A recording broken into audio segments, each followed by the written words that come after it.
সেনাবাহিনীর প্রধান জেনারেল ওয়াকারুজ্জামান সাহেবকে পরিকল্পিতভাবেই ভিন্নভাবে আক্রান্ত করা হচ্ছে। এদিকে হঠাৎ সেনাপ্রধান কেঁপে গিয়ে ভয়ঙ্কর রূপ নেন। দেশের মানুষজন আতঙ্কে আছে, কি হবে এখন বাংলাদেশে। প্রধানত ডক্টর ইউনূসের উপর কঠিন প্রভাব পড়ে এই ভয়াবহ পদক্ষেপটিতে। অন্যদিকে আন্তর্জাতিক চাপও আছে বাংলাদেশের উপর। মোহাম্মদ ইউনূসকে কাঁপিয়ে দিলেন। অবস্থা এতটাই বিপাকে গিয়ে পৌঁছালো যে সেনাবাহিনীকে রাস্তায় নামতে হলো, নির্বিচারে লাঠি চালাতে বাধ্য হলো বাংলাদেশ সেনাবাহিনী। এই সাহসটা কোথা দিয়ে পেল? আমার ইউনূস সাহেবের এই কথার ব্যাপারে বলতে হবে, হায়রে কপাল মন্দ, চোখ তাকিতে অন্ধ। উনার মতো লোকের চোখ থাকতে অন্ধ হওয়া উচিত না। তবে আমি যা জানতাছি, আমরা ইউনূস সাহেবের কাছ থেকে এটা আশা করি না। ওয়াকারুজ্জামান শুনছে এইটা শুই না আজকে যখন উনি বলছে অনেকেই মনের মাধুরী দিয়া মানে ও তাহলে এই ব্যাপার। ওয়াকারুজ্জামানের দেশপ্রেম ছিল না, ওয়াকারুজ্জামান ছাত্রদের এগেস্টে যায় নাই ডিউ টু জাতিসংঘ মিশনে দেওয়ার লোভে। পরিস্থিতিটা যা তৈরি হয়েছে, কোথাকার পানি যে কোথায় গড়ায়। বৈষম্য বিরোধী ছাত্র আন্দোলন বিলুপ্ত করা কোন রকম সিদ্ধান্ত হয়নি। নাহিদ সার্জিস এবং হাসনাতের সাথে পরামর্শ করে এটা করে ফেলছে। হয়তো বিষয়টা এরকমই, যদি এরকমই হয় তাহলে বাকি যারা তারা কেন জানলো না? মূল টার্গেট ছিল জেনারেল ওয়াকারুজ্জামান সাহেবকে বিতর্কিত করা, কারণ তারা জানে শেখ হাসিনাকে ওয়াকারুজ্জামানের যে কোনো কলা কৌশলের কারণেই হাঁটতে হয়েছে, বিদায় নিতে হয়েছে। গাইস, ইতিমধ্যে কিন্তু সেনাপ্রধানের কঠিন হুঁশিয়ারি সতর্ক বার্তার অ্যাকশন শুরু হয়ে গেছে। আবার এদিকে শোনা যাচ্ছে ডক্টর ইউনূস সরকারের সাথে সেনাপ্রধানের চলতেছে দ্বন্দ্ব। এইবার এই সমস্ত বিষয় নিয়ে আমরা পর্যালোচনা এবং তদন্ত করে বেশ কয়েকটি খুবই গুরুত্বপূর্ণ তথ্য এবং ভিডিও ফুটেজ পাই, যা আজকের ভিডিওতে সেগুলোই এক এক করে ধারাবাহিক তুলে ধরবো। যদিও আজকের ভিডিওটা কিছুটা বড় হতে পারে, তবে আজকের ভিডিওতে জানতে পারবেন সেনাপ্রধান ওয়াকারুজ্জামান ও ডক্টর ইউনূসের সঙ্গে মূলত কি হয়েছে এবং তাদেরকে নিয়ে এমন কিছু গোপন তথ্য জানতে পারবেন আজকের ভিডিওতে, যা জানলে আপনিও ইতিমধ্যে অবাক হতে বাধ্য। সেই সাথে আরো জানতে পারবেন বর্তমান বাংলাদেশের রাজনীতির প্রেক্ষাপট আসলে কোন দিকে যাচ্ছে। যাই হোক বন্ধুরা, চলুন ভিডিওতে আজকে আর বেশি কথা বাড়াবো না, সরাসরি আজকে আমরা চলে যাব মূল ভিডিওতে। আর সেখানে আজকে আমরা দেখব সেনাপ্রধান ওয়াকারুজ্জামানের সঙ্গে মূলত ডক্টর ইউনূস সরকারের কি নিয়ে দ্বন্দ্ব চলতেছে। গতকালকে যখন আমরা সেনাপ্রধানকে নিয়ে কথা বলছিলাম, তখন এখনো সেই আলোচনাটা অব্যাহত যে সেনাপ্রধানকে নিয়ে হচ্ছেটা কি, সেনাপ্রধানকে নিয়ে কি কিছু হচ্ছে। সেনাবাহিনী গতকালকে আমরা সেনাবাহিনীর যে ব্যাপক অভিযান দেখেছি, সেই ব্যাপক অভিযানের মধ্যে নতুন করে প্রশ্ন আসতেই পারে সেনাপ্রধানকে নিয়ে কি হচ্ছে। এই প্রসঙ্গ তো আলোচনা করবই প্রথমে। এর সাথে যে প্রসঙ্গগুলো আলোচনা করব সেটা হচ্ছে যে ভারত থেকে বেশ কিছু খবর এসেছে। ভারতের পররাষ্ট্র মন্ত্রণালয় বিষয়ক মুখপাত্র রণধীর জয়সওয়াল বাংলাদেশ এবং ডক্টর ইউনূস সম্পর্কে বেশ কিছু মন্তব্য করেছেন, যা খুব গুরুত্বপূর্ণ। এদিকে বৈষম্যবিরোধী ছাত্র আন্দোলনের যে বৈষম্যবিরোধী আন্দোলন থাকবে কি থাকবে না, এই ক্ষেত্রে পরস্পর বিরোধী বক্তব্য পাওয়া গেছে। সেই বক্তব্য যখন পাওয়া গেছে, তখন একটি বেসরকারি সংস্থা বাংলাদেশের আগামী নির্বাচন নিয়ে জরিপ করেছে। জরিপে বিভিন্ন বিষয় উঠে এসেছে। যদিও নির্বাচন এখনো অনেক দেরি, তারপরেও তাদের এই জরিপটা এই মুহূর্তে বেশ গুরুত্বপূর্ণ হিসেবেই দেখা যাচ্ছে, যেখানে ছাত্র সমন্বয়ক এবং সরকারের ভরাডুবি দেখা যাচ্ছে। সেই আলোচনাগুলো করবো এই ভিডিও নিয়ে। কি হচ্ছে সেনাপ্রধানকে নিয়ে গতকালকে বলেছি, সেনাপ্রধান বিদেশ সফর সংক্ষিপ্ত করে তড়িঘড়ি করে দেশে ফিরেছেন এবং তিনি শাহজালাল আন্তর্জাতিক বিমানবন্দরে ল্যান্ড না করে তেজগাঁও বিমান ঘাঁটিতে ল্যান্ড করেছেন। এর পেছনে কারণ কি, যদিও ব্যক্তিগতভাবে বিভিন্ন কারণ শুনছি, কিন্তু সেনাপ্রধানের মতো এত সেন্সিটিভ একটা জায়গায় একেবারে নিশ্চিত হওয়া ছাড়া কোনো কারণ সম্পর্কে আমরা আলোচনা করতে চাই না। আপনারা এটাও জানেন যে আমরা আমাদের চ্যানেলে কোনো ধরনের গাঁজাখুরি গল্প না বলার চেষ্টা করি। ভুলভ্রান্তি তো মানুষেরই হয়, ভুল হবে, কিন্তু কোনো ধরনের কোনো পক্ষের কোনো বিপক্ষে হয়ে কথা বলা কিংবা অতিরিক্ত কথা বলা, যা সত্য নয় সেই কথাগুলো বলা, সেইগুলো অ্যাভয়েড করার চেষ্টা করি। সেই ক্ষেত্রে সেনাপ্রধানের এই কথার আগে আর একটা কথা বলে রাখি, গতকালকে একটা ব্যাপার ভাইরাল হয়েছিল, সেটা হচ্ছে যে রাজশাহী বিশ্ববিদ্যালয়ের একটি হল থেকে বিপুল পরিমাণ অস্ত্র উদ্ধারের ঘটনা ঘটেছে। সেই ভাইরাল হওয়া ঘটনাটা রাজশাহী বিশ্ববিদ্যালয় কর্তৃপক্ষ অস্বীকার করেছেন এবং তারা বলেছেন যে রাজশাহী বিশ্ববিদ্যালয়ের নবাব আব্দুল লতিফ হলে এরকম কোনো ঘটনা ঘটেনি। যেহেতু কর্তৃপক্ষ অস্বীকার করেছেন, সেখানে আর কিছু বলার থাকে না, সুতরাং তথ্যটি ভুল বলেই এখন মনে হবে। যাই হোক, চলে আসি সেনাপ্রধানের কথাই। সেনাপ্রধান কালকে যখন ফিরেছেন তার আগে থেকেই, কালকে দিনের বেলা থেকেই আমরা দেখেছি ব্যাপক অ্যাকশন। এর মাঝে আমরা মাগুরাই থানা আক্রমণ করেছিল বেশ কিছু শৃঙ্খল জনতা, সেখানে সেনাবাহিনী গিয়ে 1 মিনিটের মধ্যে সবাইকে তাড়া দিয়ে ছত্রভঙ্গ করে দিয়েছে। এরকম ঘটনা আমরা দেখেছি। দেশের বিভিন্ন জায়গায় সেনাবাহিনীর অ্যাকশন একেবারে দৃশ্যমান হয়েছে।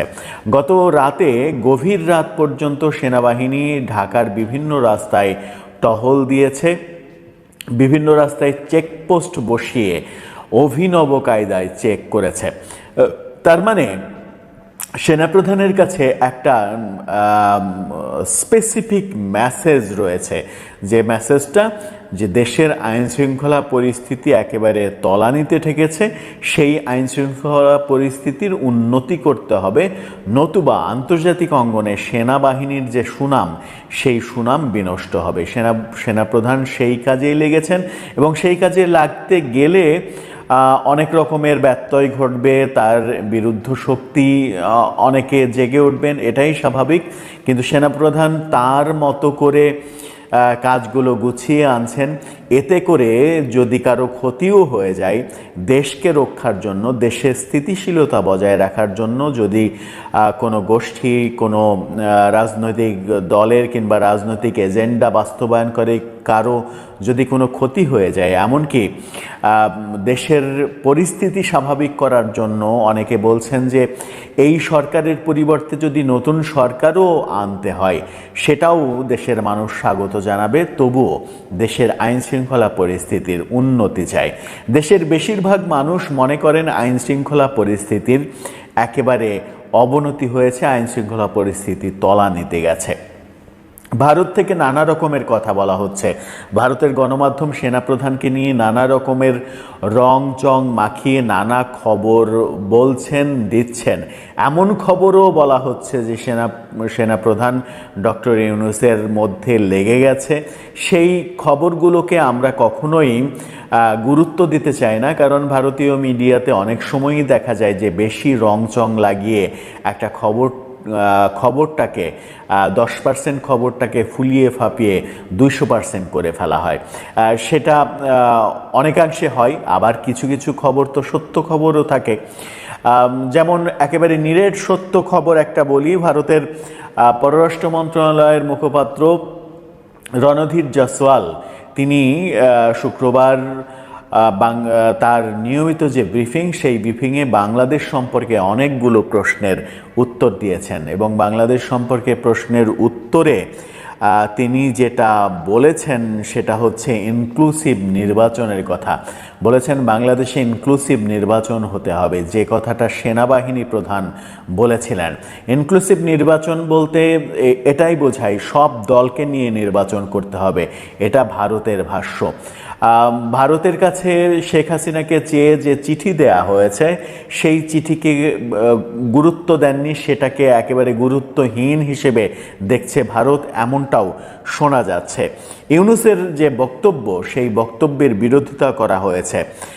সেই বক্তব্যের বিরোধিতা করে যেটা বলা হয়েছে, ডক্টর ইউনূস বলেছেন যে পলাতক নেত্রী, পলাতক দল বিদেশের মাটিতে বসে বাংলাদেশের বিরুদ্ধে ষড়যন্ত্র করছে, বাংলাদেশকে নিয়ে যাচ্ছে তাই খেলা খেলছে।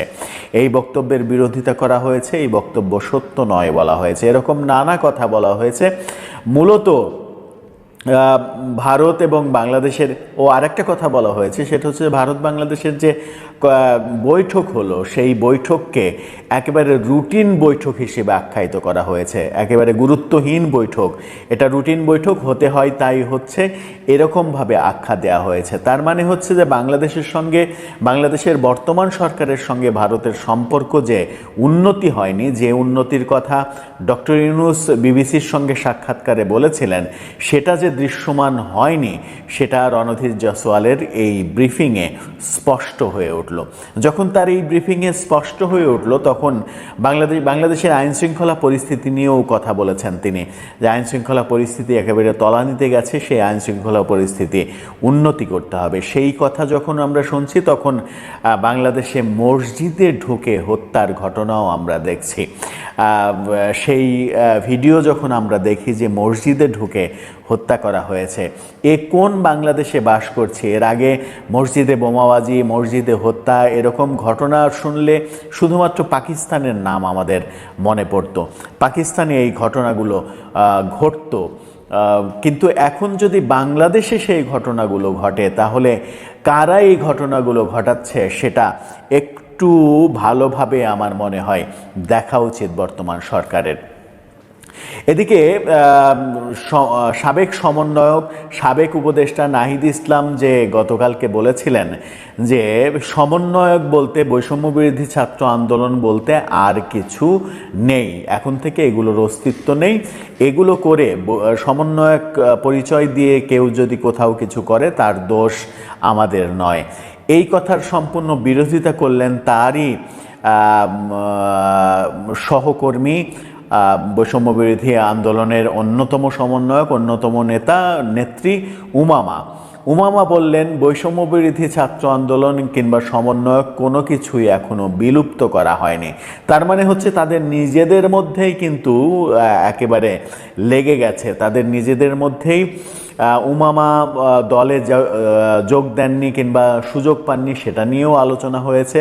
এবার তিনি প্রকাশ্যে নাহিদের বিরোধিতা করলেন, বললেন বৈষম্য বিরোধী আন্দোলনের কোনো বিলুপ্তি ঘোষণা করা হয়নি। তার মানে হচ্ছে বৈষম্য বিরোধী ছাত্র আন্দোলন রয়েছে, সমন্বয়কও রয়েছে। যদি তাই থাকে, গতকালকে কলাবাগান থানা পুলিশের কাছে যৌথ বাহিনী, বিশেষ করে আর্মি 14 জনকে অ্যারেস্ট করে, সমন্বয়ক সহ, কলাবাগানের আহ্বায়ক, বৈষম্য বিরোধী আন্দোলনের আহ্বায়ক সহ 14 জনকে অ্যারেস্ট করে থানায় দিয়েছে। তার দায় নাহিদ এবং হাসনাত, সার্জিস এদেরকে নিতে হবে বলেও অনেকে মনে করছেন। এরই মাঝে আমরা দেখছি যে একটি বেসরকারি সংস্থা ইনোভেশন, তারা একটা জরিপ চালিয়েছে বাংলাদেশের জনগণের উপরে, 8টি বিভাগের জনগণের উপরে। তারা 10,696 জন মানুষের মধ্যে একটা জরিপ চালিয়েছেন, নির্বাচন সহ বহু বিষয়ে তারা জনগণকে প্রশ্ন করেছেন। সেই প্রশ্নের মাঝে যেটা ছিল সেটা হচ্ছে যে সরকার যে সংস্কারের কথা বলছে, সেই সংস্কার কত পার্সেন্ট মানুষ চায়? মাত্র 9% মানুষ বলেছে তারা সংস্কার চায়। বাকি মানুষগুলো, অর্থাৎ 91% মানুষ চায় না সংস্কার হোক, তারা চায় নির্বাচন হোক। আইন শৃঙ্খলা পরিস্থিতি যে উন্নতি করা দরকার, 46% মানুষ বলেছেন আইন শৃঙ্খলা পরিস্থিতির উন্নতি হওয়া দরকার, আইন শৃঙ্খলা পরিস্থিতির উন্নতি চান তারা। সংবিধান সংস্কারের প্রসঙ্গে, সংবিধান সংস্কারের কথা এই সরকার বলছে, এবং ওই সমন্বয়করা, সাবেক সমন্বয়ক, এখন তো সমন্বয়কের অস্তিত্ব নেই, নাহিদ বলেছেন, নাগরিক পার্টি তারা বলছে যে সংবিধান সংস্কার করতে হবে, সরকার বলছে সংবিধান সংস্কার করতে হবে, ছাত্ররা বলছিল বর্তমান সংবিধান ছুঁড়ে ফেলতে হবে। কিন্তু মাত্র 5% মানুষ সংবিধান সংস্কার চায়, বাকি 95% মানুষ সংবিধান সংস্কার চায় না। এই জরিপে সেটা উঠে এসেছে। 97% মানুষ বলছে দ্রব্যমূল্য নিয়ন্ত্রণ করতে সরকার ব্যর্থ হয়েছে। 97%, মাত্র 3% মানুষের সমর্থন নাই। 97% মানুষ বলছে দ্রব্যমূল্য নিয়ন্ত্রণে সরকার পরিপূর্ণভাবে ব্যর্থ হয়েছে। কর্মসংস্থান দিতে ব্যর্থ হয়েছে সরকার, এই কথা বলছে 75% মানুষ। অর্থাৎ দেশের 75% মানুষ বলছে এই সরকার কর্মসংস্থান দিতেও ব্যর্থ হয়েছে। মাত্র 29% মানুষ বলছে যে চাঁদাবাজি কমেছে, বাকি মানুষ সবাই বলছে চাঁদাবাজি বেড়েছে। 57% মানুষ, এই জরিপের 57% মানুষ বলছে 2025 এই বছরের মধ্যে জুন এবং ডিসেম্বর এই সময়ের মধ্যেই নির্বাচন দিতে হবে। 14% মানুষ মাত্র চাই 26 সালে নির্বাচন হোক। 62% মানুষ কাকে ভোট দেবেন সেই সিদ্ধান্ত নিয়ে ফেলেছেন। 62% মানুষের মধ্যে সিদ্ধান্ত হয়ে গেছে তারা কাকে ভোট দেবেন। তার মানে হচ্ছে যে 38% মানুষ এখনো সিদ্ধান্ত নেননি কাকে ভোট দেবেন। এটা একটা গুরুত্বপূর্ণ ব্যাপার যে 38% মানুষ এখনো সিদ্ধান্ত নেননি কাকে ভোট দিবেন। সেই অনুসারেই কারা নির্বাচনের জরিপে এই মুহূর্তে যে জরিপ করা হয়েছে তাতে ছাত্রদের তৈরি নতুন দলের একেবারে ভরাডুবি অবস্থা। তারা এই যে জরিপ 10,696 জন মানুষ, তার মধ্যে মাত্র 5% মানুষের সমর্থন পেয়েছে। মাত্র 5% মানুষ চায় ছাত্রদের যে নতুন দল সেই দলকে ভোট দিতে। ভোটের এই জরিপে বিএনপি সবার থেকে এগিয়ে রয়েছে। বিএনপি 41.7% মানুষের সমর্থন পেয়েছে এই জরিপে। এরপরে জামাত 31.6% মানুষের সমর্থন পেয়েছে। আওয়ামী লীগ পেয়েছে 13.9%, অর্থাৎ 14% মানুষ, এই জরিপে 14% মানুষ বলেছে আওয়ামী লীগকে তারা ভোট দেবে। কিন্তু এই জরিপের সবথেকে গুরুত্বপূর্ণ যে জায়গা সেটা হচ্ছে যে 62% মানুষ ভোট দেওয়ার সিদ্ধান্ত নিয়েছে, এখনো 38% মানুষ কিন্তু ভোট দেওয়ার সিদ্ধান্তই নেয়নি জরিপ বলছে। তার মানে হচ্ছে সেই 38% মানুষ যারা ভোট দেওয়ার সিদ্ধান্ত নেননি তাদের সিদ্ধান্তের ওপরেই নির্ভর করবে মূলত আগামী ভোটে কাদের দিকে পাল্লাটা হেলে যাবে। এর মাঝে এরপরে ইসলামী আন্দোলন 2% মানুষ তাদেরকে সমর্থন করেছে এবং জাতীয় পার্টি, আশ্চর্য হলেও জাতীয় পার্টিও এই জরিপে তাদের সমর্থন পেয়েছে। 1% মানুষ জাতীয় পার্টিকে সমর্থন করেছে।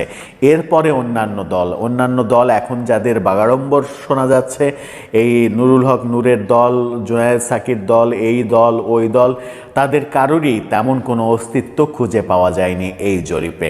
এই জরিপে সবার থেকে এগিয়ে বিএনপি, তৃতীয় অবস্থানে আওয়ামী লীগ রয়েছে। জামাতের অবস্থান দ্বিতীয়তে রয়েছে।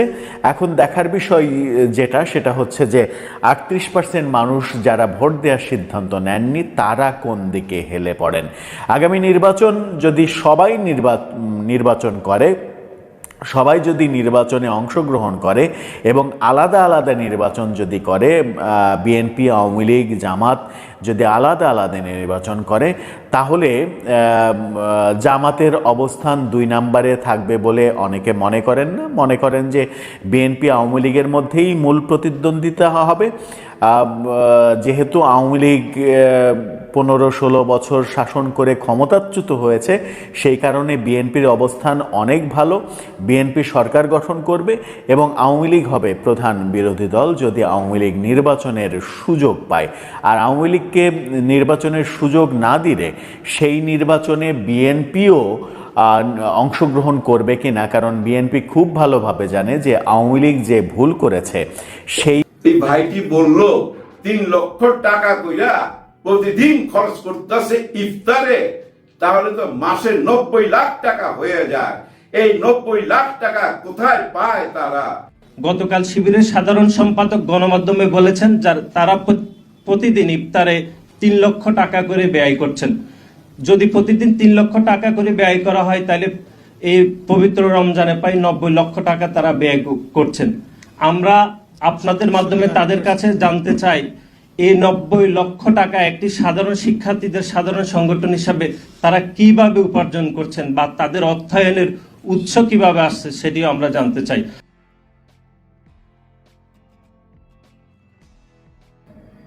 আসসালামু আলাইকুম। ছাত্রদল জানতে চায় কোথায় পায় এত টাকা শিবির। বহুদিন পর শিবির নিয়ে কথা বলবো। হ্যাঁ, শিবির নিয়ে কথা বলার আগে একটা পাসওয়ার্ড আছে শিবিরের। ওই পাসওয়ার্ডটা দিছিল শেখ হাসিনা, ওই পাসওয়ার্ডটা ব্যবহার করতে হবে, ওইটা করে নাই অবশ্য, জাস্ট বলছে যে এত টাকায় কোথায় পায়, পাসওয়ার্ডটা দিলে ভালো হইতো। শেখ হাসিনার সাথে মিলতো। শেখ হাসিনা কিন্তু চিনতে পারছিল ঠিকই, যখন ওই যে আন্দোলন হইতেছিল, কোটা আন্দোলন হইতেছিল, ওই কোটা আন্দোলনকে উনি কিন্তু স্বীকার যাচ্ছিল না শেখ হাসিনা। উনি বারবার বলতেছিল এরা জঙ্গি বাহিনী, এরা শিবির, এরা সেই চাপাতিওয়ালা, রক কাটাওয়ালা, এগুলাই বলতেছিল কিন্তু বারবার। ঠিকই চিনতে পারছিল, ওনার কাছে তো গোয়েন্দা রিপোর্ট ছিল। কিন্তু আমাদেরকে যেভাবে চিনানো হয়েছে বছরের পর বছর, যুগের পর যুগ, ওই যে একটা পাসওয়ার্ড দিয়া আমাদেরকে একটা পাসওয়ার্ড দেওয়া হয়েছিল, জঙ্গি, রক কাটা, চাপাতিওয়ালা, শিবির মানি, এই কথাগুলো বলতে হবে। এইভাবেই আমাদেরকে চিনাইছে যুগের পর যুগ শিবিরকে নিয়ে। নিষিদ্ধ দল তো শিবির, তাই না? হারায় যাওয়ার কথা, নিঃস্ব হয়ে যাওয়ার কথা, অথবা ওই যে চরমপন্থী হয়ে যাওয়ার কথা। তা কি হয়েছে? তা কিন্তু হয় নাই। কি হয়েছে শিবির? আপনারা শিবির নিয়ে কথা বলার আগে না একটুখানি শিবির নিয়ে গবেষণা করতে হবে, লেখাপড়া করতে হবে। মিডিয়ার সামনে এইভাবে আইসা যে বইলা দেন এরা কই পায় এত টাকা, তাও যদি বলতেন যে না, ওই যে দেখা গেল যে শাকিব খানকে নিয়ে একটা অনুষ্ঠান করছে, যার জন্য আপনারা এই দাবি তুলছেন যে টাকা পাইলো কই, এত বড় একটা অনুষ্ঠান করলো। তা তো না, রোজা রমজানের দিন মানুষকে ইফতারি করাইতেছে, সেই টাকা পাইলো কই সেটা জানতে চান? নিজেকে আর কত ছোট করবেন? এইভাবে তো ওদের পাবলিসিটি হয়ে গেল। বুঝেন না কেন? আপনারা ছাত্র না নাকি? অনেক আগে ছাত্র ছিলেন মনে হয়, এখন তো দেখে মনে হয় না, বয়স দেখে মনে হয় না এখনো ছাত্র। যাই হোক, আপনারা এভাবে কথা বললেন না, শিবিরের পাবলিসিটি হচ্ছে। শেখ হাসিনা পাবলিসিটি কইরা গেছে, তারপরে জুলাই আগস্টে তাদের ভূমিকা সম্বন্ধে আমরা পাবলিক ক্লিয়ার, ভাই, একদম আয়নার মতো পরিষ্কার। বর্তমানে যতই বদনাম দেন না কেন, ওই যে রাজশাহী ইউনিভার্সিটি থেকে নাকি অনেকগুলো আর্মস ধরা পড়ছে, ওগুলা আপনারা শেয়ার করতেছেন, বলতেছেন শিবিরের এগুলা একটা রুমে পাওয়া গেছে, এরা এগুলা অস্ত্র লুট করছে থানা থেকে, শিবিরের লোকজন। এইসব কথা বইলা লাভ আছে? কেউ বিশ্বাস করছে? যায় দেখেন তো, এখানে 100 লোক তো একটা লাইক কমেন্ট দেয়নি আপনাদের। কোন মানুষ খাইছে? এটা খাওয়াইতে পারবেন না, কারণ শিবির সম্বন্ধে না এখন মানুষ পরিষ্কার একটা ধারণা পাওয়া গেছে। শিবির করা মানে কি জানেন? সবাই করতে পারে না, হ্যারম লাগবে। শিবির সবাই না। হ্যাঁ, আমরা অনেকে সমর্থক হইতে পারি, যেমন আমিও সমর্থন করি, তাতে কি যে আসে? আমি শিবিরের কেউ না, কিন্তু শুধু একজন সমর্থক। কিন্তু শিবিরের কেউ হইতে হইলে কিন্তু আপনাকে শিবিরের কর্মী হইতে হবে। কিন্তু বললেই কি আপনি কর্মী হইতে পারবেন? না, আপনাকে একটা পরীক্ষার মাধ্যমে যাইতে হবে। আর ওই 1 মাসে আপনার কাছ থেকে জানতে চাইবে আপনি ধর্ম সম্বন্ধে কি ধারণ করেন নিজের মধ্যে। হ্যাঁ, আপনার বুকের মধ্যে ধর্ম সম্বন্ধে কি ধারণা, এই 1 মাস কিন্তু আপনাকে রেডি হইতে হবে। অনেকটা পরীক্ষা দেওয়ার মতো, চাকরির পরীক্ষা দেই না আমরা যেভাবে, ঠিক ওইভাবে একটা পরীক্ষার জন্য রেডি হইতে হবে। আপনাকে অনেকগুলা ধর্মের বই দেওয়া হবে, এগুলো আপনি পড়বেন, পড়ার পর এগুলো আপনাকে ভাইবা দিতে হবে ওনাদের সামনে। তারপরে যদি টিকে যান তাহলে আপনি একজন কর্মী হইলেন।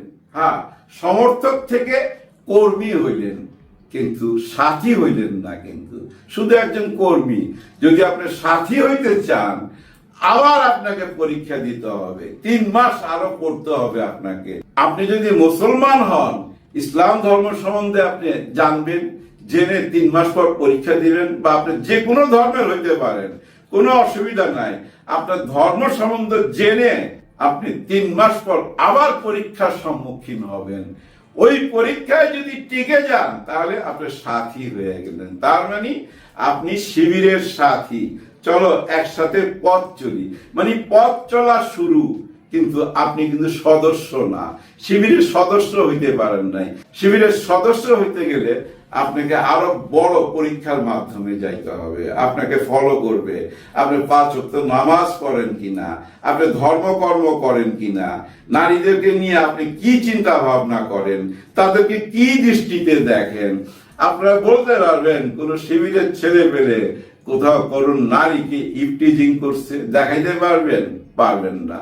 যেগুলো 2-1টা দেখান আপনারা, ওগুলা তাদের কর্মীও না, সদস্যও না, সাথীও না, হয়তো সমর্থক ছিল, ওই ইমান আনতে পারে নাই বলে তারা নেয় নাই, যার জন্য এরকম 2-1টা ঘটনা সামনে চলে আসে। ওই 2-1টা ঘটনা দিয়ে শিবিরকে বিচার করলে হবে না। শিবির কিন্তু উড়ে আসে, জুড়ে বসে নাই ভাই। অনেকে বলে যে ভাই শিবির কারা? দেখেন, এই যে ছাত্র দল কারা, ছাত্রলীগ কারা, আওয়ামী লীগের আছে ছাত্রলীগ, বিএনপির আছে ছাত্র দল, জামাতে ইসলামের আছে ছাত্র শিবির। হ্যাঁ, জামাত ইসলামেরই ছাত্র শিবির।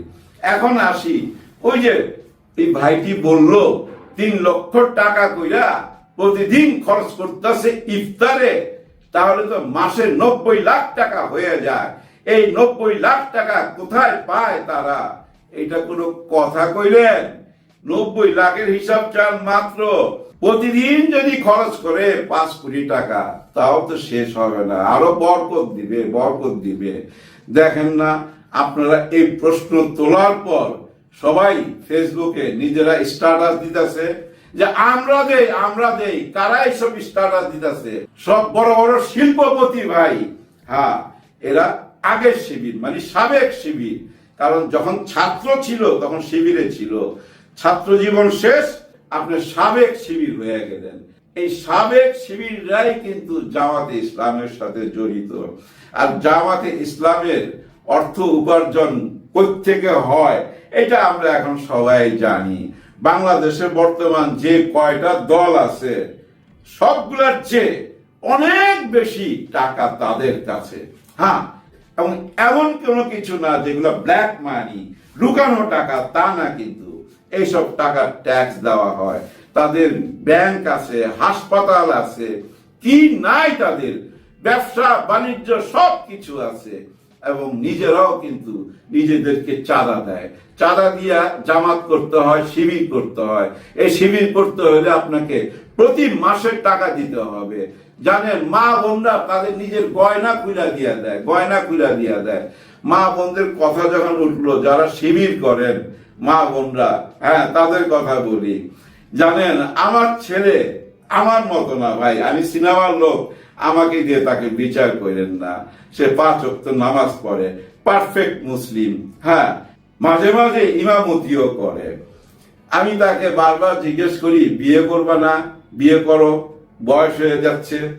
বলে যে বাবা, আমি যদি শিবিরের কোনো মেয়ে পাই তাহলে চোখ বন্ধ করে বিয়ে করতে রাজি। ব্যাপারটা আমাকে বুঝছেন অনেক ভাবাইছে, অনেক ভাবাইছে। তারপরে আমি ইতিহাস ঘাটতে যাই, দেখি হায় হায়, ঢাকা ইউনিভার্সিটিতে যে স্থানীয় মসজিদ আছে, যে ওই মসজিদে মীর কাসেম আলী সাহেব মাত্র 6 জন ছাত্রকে নিয়ে বসছিল। যে এই যে ছাত্র সমাজে ইউনিভার্সিটিতে কোনো শিক্ষা দীক্ষা নাই, কোন রকম জ্ঞান চর্চা নাই, এখানে আছে শুধু ওই যে দল করলে যেটা করতে হয় ভাই, হল দখল, চাঁদাবাজি, জুলুম, মিছিলে যাইতে হবে লেখাপড়া ছাইরা। হ্যাঁ, মিছিলে ডাক দিলে তো আপনারা থাকতে পারবেন না, যাইতেই হবে। এইসব কি ছাত্রদের কাজ? না, ছাত্রদের কাজ জ্ঞান চর্চা করা। ওই 6 জনকে নিয়ে শুরু করলো। ওই জ্ঞান চর্চা করতে করতে শিবির আজ 6 লক্ষে পৌঁছে গেছে। আমার কাছে পারফেক্ট হিসাব নাই, আরো বেশি হইতে পারে। আপনারা একটাবার ভাবেন, মানুষের কাছে, জনগণের কাছে যে ইমেজটা দেওয়া হয়েছিল, সেই 45 বছর আগে যে দলটা গঠন করা হয়েছিল জামাতে ইসলামের ছত্র ছায়ায়, ওই দলটাকে নিষিদ্ধ করা রাখা হয়েছিল। এরকম নিষিদ্ধ দল তো ভাই চরমপন্থী হয়ে যায়, ছড়ায় ছিটায় দিশাহারা হয়ে যায়, পালায়া যায়, বিদেশ চলে যায়। কিন্তু কেউ কোথাও যায় নাই। নিজের দেশটাকে ভালোবাসে বইলা দেশটাকে গড়ার জন্য দেখেন কি সুন্দর মাস্টার মাইন্ডের প্ল্যানিং এ আজকে আমরা মুক্ত বাতাসে নিঃশ্বাস নিতেছি। আজকে যেসব ঘটনা জানতে পারতেছি গত সরকার কি কি করছে, দেখেন এসব অডিও কল শোনার পর নিজেকে কি মনে হয়, কোথায় ছিলাম, কার আন্ডারে ছিলাম, কারা আমাদের মাথার উপরে ছিল। ভাবা যায় 7 মার্চের ভাষণে শেখ মুজিবুর রহমান বলছিল, আর যদি একটা গুলি চলে আমার জনগণের উপর, তাহলে আপনারা যে যেখানে আছেন নিজেরা ঘরে ঘরে দুর্গ গড়ে তোলেন। বলছিল না ভাই, সেই বাবার সন্তান এই দেশের মানুষের উপরে গুলি চালাবার জন্য নিজের মুখে হুকুম দিতেছে। এই দেশটাকে ভাই শেষ করে দিছে। হয়তো আমরা দেখতেছি না কোনো বিল্ডিং ভাঙ্গা পড়ছে বা কোনো ব্রিজ ভাঙ্গা পড়ছে, ধ্বংসস্তূপ দেখতে পাইতেছি না, কিন্তু প্রশাসনের ভিতরে অন্দর মহলে ভাই ধ্বংসস্তূপ। এই ধ্বংসস্তূপ সরায়া দেশটাকে সঠিক পথে আনার জন্য ডক্টর মোহাম্মদ ইউনূস স্যার আপ্রাণ চেষ্টা করতেছে। উনার সঙ্গে সহযোগিতা করেন। জনগণ আপনারা হুঁশিয়ার হন, কারো কথা শুনবেন না। চিন্তা করছেন তারা চায় হিসাব কাদের কাছে? ছাত্র শিবির তো হিসাব দিয়ে দিছে তাদের টাকা কোত্থেকে আসে, টোটাল 3 বইলা দিছে এবং অনেকে সামনে চলে আসছে যে ভাই আমরা টাকা দেই। একদিনে 3 লাখ না, 3 কোটি টাকার ইফতারি খাওয়ার মতো লোক শিবিরের পিছনে আছে। বুঝুন না কেন? ধৈরা নেন, মোদিজি টাকা দেয়, ট্রাম্পজি টাকা দেয়, হ্যাঁ ধৈরা নেন না, পুতিন সাহেব টাকা দেয়, ধৈরা নেন মনে মনে। ওনাদের টাকার হিসাব নিয়েন না, ওনারা তো হিসাব দিয়ে দিছে। এখন আপনাদের হিসাবও চাইছে, তো আপনারা হিসাব দেন তো দেখি কি কই থেকে আপনাদের টাকা আসে, হ্যাঁ বলেন, আপনারা হিসাব দেন। ভিডিওটা শেষ করার আগে ভাই একটা ঘটনা বইলা শেষ করতেছি। শোনা কথা কিন্তু সত্যি ঘটনা। কাকরাই আমাদের সিনেমা পাড়ায়, যার জন্য আমি জানি, এখানে রাত্রে 9টা-10টার পরে 11টার দিকে 7-8 বস্তার টাকা ঢুকতো, মাথায় করে নিয়ে টাকা ঢুকতো। এই টাকা কই থেকে আসতো জানেন? এই যে গুলিস্তানের ফুটপাত আছে না, হকার মার্কেট আছে না, টোটাল এই এলাকার টাকা। 100 টাকা, 50 টাকা, 500 টাকা, 100 টাকা, 50 টাকা, 500 টাকা, ওই নিয়ে পকেটে ঢুকায় আর এগুলো বস্তায় বইরা ওইখানে আনা হইতো একটা অফিসে। উনি একজন নেতা, বর্তমানে আছে কলকাতায়। ওনার ওইখানে 10 জন লোক হোল নাইট টাকা গুনতো। আবার রোজা রমজানের দিন ওই টাকা গয়না ভাস টাস কইরা 50 টাকা জায়গা 50, 100 টাকা 100, 500 টাকা 500 এরকম ভাস কইরা রাইখা সেই লিখাইতো। হ্যাঁ, রোজা রমজানের মধ্যে এই কাম হইতো। ঈদের আগে তো ভাই পুরা 30 দিনই তাদের কাছে ঈদ, যারা চান্দা তুইলা চলে এই দেশে। হ্যাঁ, আমরা এগুলা দেখতেছি, কিন্তু এখন এই যে সোশ্যাল মিডিয়া জানেন সবচেয়ে বড় বিরোধী দল, কাউকে ছাড় দিচ্ছে না, সব তুইলা ধরতেছে। আমাদের খোঁজ খবর রাখার জন্য এখন কোন পত্রিকার দিকে তাকায় থাকতে হয় না, কোন চ্যানেলের দিকে তাকায় থাকতে হয় না। আমরা তো বুঝা ফেলাইছি এই দেশের সাংবাদিকরা কেমন ছিল। আমাদের বিশ্বাস নাই তাদের উপর, আমরা বিশ্বাস করি এখন জনগণকে। জনগণই হলো একমাত্র শক্তি বা একমাত্র শক্তি। কথাটা কে বলছিল জানেন? একটা স্টারলাস দিয়েছিল, নাহিদ ইসলাম, একদম এন্ডে লেখছিল জনগণই একমাত্র শক্তি। এই যে 2 দিন আগে ভাই তৌহিদি জনতার সাথে পুলিশের একটা মারপিট হইলো না, অনেক লাঠি পিটা হয়েছে, ওর মধ্যে একজন রিক্সাওয়ালা ভাই ঢুকে গেছিল। সে কিন্তু পুলিশের পক্ষে, হ্যাঁ পুলিশের পক্ষে ছিল। তারপর ওই মারামারির মধ্যে ছিল যখন, আর্মি এসে তাকে ধইরা থানায় দিছে। আসিফ মাহমুদ নিজে যায়া তাকে ছুটে আনছে। আসলে সে রিক্সাওয়ালা না। বাইতুল মুকাররমের সামনে যে টুপি কেতাব বিক্রি করার দোকানগুলো আছে না ভাই, ওই দোকানগুলাতে সে পানি সরবরাহ করে, এটাই তার পেশা। এবং এই যে জুলাই আগস্টের আন্দোলনের সাথেও সে ছিল, কিন্তু যার জন্য তাকে রিলিজ করে দিছে, চিকিৎসার ব্যবস্থা করে দেশে পাঠায় দিছে এবং সবাই প্রশংসা পাচ্ছে, কারণ উনি একজন উপদেষ্টা। উপদেষ্টা বললে হালকা লাগে। মন্ত্রী মন্ত্রী মন্ত্রী নিজে চলে গেছে ভাই, টি শার্ট পরে ঘুরে, পুরা হিরো। এইটা অনেকের সহ্য হয় না, কিন্তু আমি মনে করি এটাই নতুন বাংলাদেশ।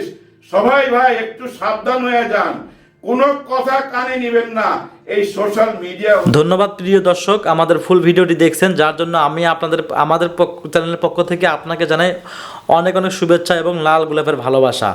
আমাদের এই ভিডিওটি সম্পূর্ণ দেখার পরে আপনাদের কি মনের মধ্যে প্রশ্ন বা আপনাদের কমেন্টটা কি, অবশ্যই কমেন্টে কিন্তু জানাতে ভুলবেন না। আপনাদের যদি কোনো প্রশ্ন থেকে থাকে অবশ্যই কমেন্টে জানিয়ে দেবেন। আর হ্যাঁ, এমন নিত্য নতুন আপডেট খবর সবার আগে পেতে, বিশেষ করে সেনা প্রধান ও ডক্টর ইউনূসকে নিয়ে সবার আগে আপডেট নিউজ পেতে এখনই আমাদের এই পিচ্চি সাকিব ইউটিউব চ্যানেলটি সাবস্ক্রাইব করুন। আর এমন নিত্য নতুন আপডেট কিন্তু আমরা প্রতিনিয়ত দিয়ে দিচ্ছি আমাদের এই পিচ্চি সাকিব ইউটিউব চ্যানেলে, আপনারা ইতিমধ্যে দেখতে পেয়েছেন। যদিও আমাদের টাইটেল থাম্বনেল একটু ভিন্ন হয়, কিন্তু আমাদের খবরটা কিন্তু একদম জেনুইন হয়, খবরে কোনো ভুল থাকে না। সম্পূর্ণ ভিডিওটি দেখলেই আপনারা বিষয়টা বুঝতে পারবেন। যাই হোক বন্ধুরা, ভিডিওতে আমরা নিজস্ব কোনো কথা বলি না, যা কিছু দেখেন যা কিছু শুনেন সব কিছুই সোশ্যাল মিডিয়া থেকে সংগ্রহ করা। ধন্যবাদ।